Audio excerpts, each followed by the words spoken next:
drugs are a symptom, not a problem. Drug use is a symptom. And it's not just, mental health is a big part of that.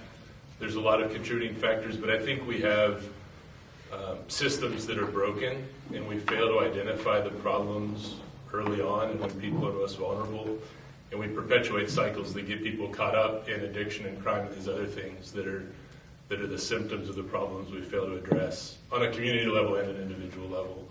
And I think one of our big goals now, and we're working with a lot of the agencies represented here, is making the places that encounter people that are in crisis with mental health and substance use pathways to treatment instead of obstacles to treatment. And so when first responders encounter individuals in those situations, when they present at the emergency department, when they end up in the principal's office, and those are places that need to be pathways to treatment and help, and too often that's the place where people fall through the cracks, and then the cycles get started and we miss those. So working on those systems, creating those pathways, creating those partnerships, I think is really what's critical to getting ahead of all the symptoms that we see that come with the substance use and the crime.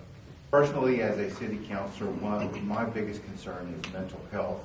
In this realm, is going to be mental health. And just as Dr. Washburn touched on the needs for children, the mental aspects of coping skills, the tendency or ease of self-medication, the presentation by Mr. Leos on what is available for them to medicate themselves with are all really concerning things for me. One of the biggest issues for the sheriff's office right now, and just to reiterate what Commander Leos was stating, was, I mean, it's the drug use and it's moreover fentanyl in our community. What we're starting to see in the county is an increase of your human trafficking, your child exploitation, and also, like Commander Leos said, the illegal firearms that are out in the community. We're the partnerships we create with, the Carlsbad Police Department, the Pecos Valley Drug Task Force, the Artesia Police Department. We attempt to, remove those items or combat those as best as we can. As Under Sheriff Hutchinson was saying, drugs is a very significant problem. And oftentimes, and the Pecos Valley Drug Task Force does an excellent job in going after drug traffickers. But oftentimes they're also part of an arrest for domestic violence, child abuse, aggravated battery, burglary, and other crimes. The crime rate and drugs are linked substantially. And so this is an ongoing effort, and as a counselor said,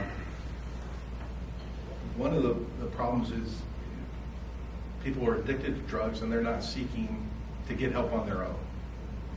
And so that is a place where the courts and the district attorney's office, law enforcement, then we do aggressively prosecute, and the courts would mandate they get that treatment. For drug traffickers, obviously, we seek to aggressively prosecute them. We do have federal partners as well, as Commander Leos was saying, but it is a very, very substantial problem, and it affects all areas. The vast majority of crimes are linked to drugs. From January to a couple hours ago, we have responded to 19,312 calls for service.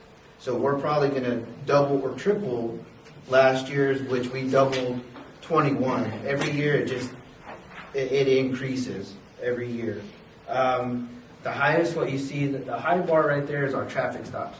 A lot of that has to do with the amount of crashes that we're having. We dramatic increase in crashes this year, and then that goes with our canines and everybody else making traffic stops.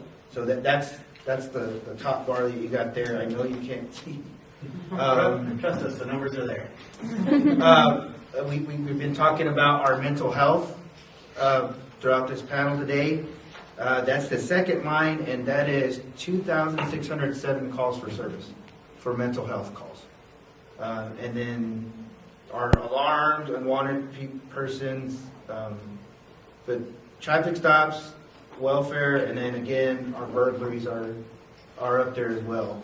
So, I mean, we're staying busy.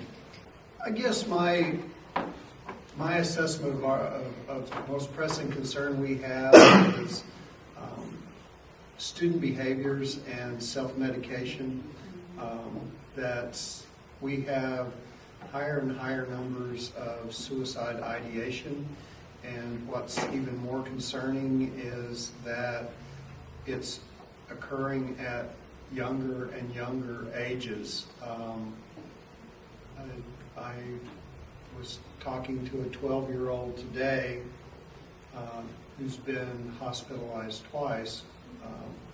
So, I mean, those are things that, I mean, we used to think that suicide was a teenage thing, that's when kids started getting into it, but I would say that, you know, I mean, and Crystal, please feel free to chime in here, but, you know, I think if I had to say, you know, what do I worry about? I worry about the drug use, but I worry about the underlying causes of the drug use, because that's, I mean, what we're seeing is we're seeing a lot of kids that are really hurting.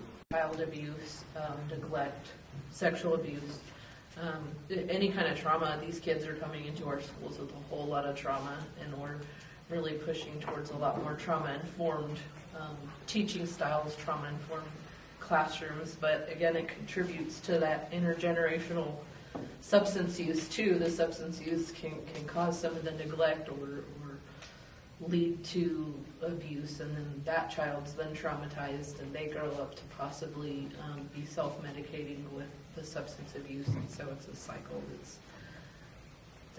that concerns me.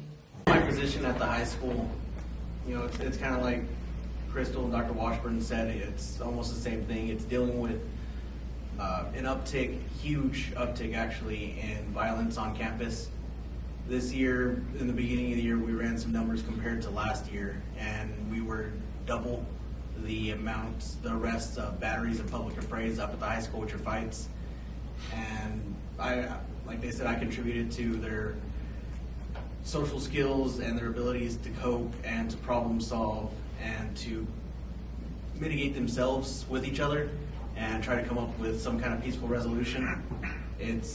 It's almost never there with them. We've made some changes as far as making physical arrests for violent crimes on campus, and also providing a mediation session between two students who are having issues